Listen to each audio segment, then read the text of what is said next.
What we're going to do is we're going to take verses 1 and 2 together. Then we're going to move into verses 3 through 10 and look at them basically, though they are composites, they work together. We'll look at them individually. And so verses 1 and 2, I'll be honest with you, even before we begin our study here, it's difficult. This is one of those subjects that is a difficult subject to give honor to actually give a good amount of information for us to understand. So I'll do my best to clarify some of the aspects of this as we look at it. So beginning at verse 1, reading to verse 2, 1 Timothy chapter 6, the Apostle Paul writes, "Let as many bondservants as are under the yoke count their own masters worthy of all honor, so that the name of God and his doctrine may not be blasphemed. And those who have believing masters, let them not despise them because they are brethren, but rather serve them, because those who are benefited are believers and beloved. Teach and exhort these things."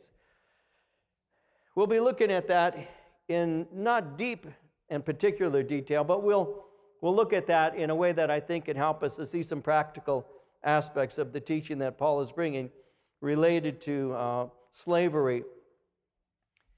Now, as we open up chapter 6, Paul is continuing a series of admonitions that he'd already begun in chapter 5. In chapter 5, he'd given instructions concerning how to treat people in church. When we get to chapter 6, he opens with instructions about relationships. But the relationships he's speaking about are between slaves and their owners. That's what he means when he writes, "Let as many servants as are under the yoke." That's another way of speaking of slavery. So this is teaching related to how Christian slaves are to behave. In order to understand its context, we need to know something about the Roman Empire. We need to remember that the Roman Empire was built on the back of its slaves. It's been estimated that around 1/3 of the inhabitants of the Roman Empire were slaves. That would mean that there were in Rome, under the empire's rule, something like 60 million slaves. The question has to be asked, how did so many people become slaves during that day?